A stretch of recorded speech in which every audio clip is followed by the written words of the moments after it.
Welcome to Device Help Support, your ultimate destination for everything related to device setup, troubleshooting, and optimizing your tech experiences.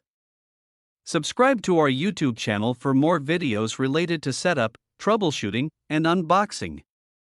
And don't forget to press the bell icon so you don't miss our latest videos.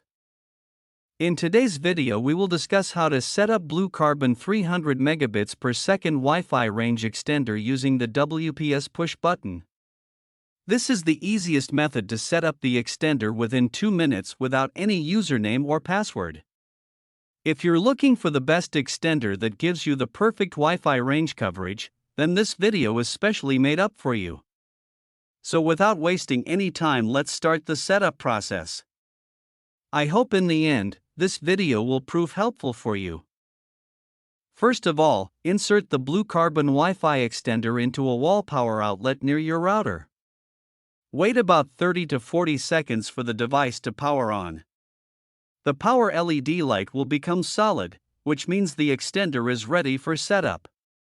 During the setup process, keep the extender within 2 to 3 meters of the router. Look for the WPS button on your router. It is usually located on the back or side panel.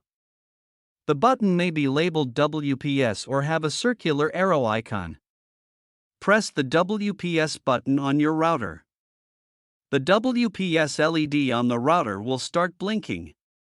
This means the router is searching for devices to connect. Important, after pressing the router's WPS button, you have about 2 minutes to connect the extender.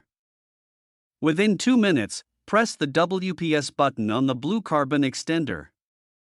The WPS/signal LED on the extender will start blinking. Now the extender will automatically detect your router, copy the Wi-Fi name or copy the Wi-Fi password. Wait about 30 to 60 seconds. Once the connection is successful, the WPS LED becomes solid. The signal indicator light turns on. This means the extender is successfully connected to your router. Unplug the extender from the current outlet. Move it to a location between the router and the area with weak Wi-Fi signal. Open Wi-Fi settings on your phone, laptop, or tablet. Look for the extended network name. Usually it appears as your Wi-Fi name _ext. Select the network. Enter the same Wi-Fi password as your router. Now your setup is complete. I hope this video will prove helpful for you. If you're stuck in middle of the process, then don't worry. Contact our professional experts at 1-323-507-3713. They will solve your problem as soon as possible. Thanks for watching. Don't forget to like, share and subscribe. Devices Help and Support. And also stay tuned for the more updates.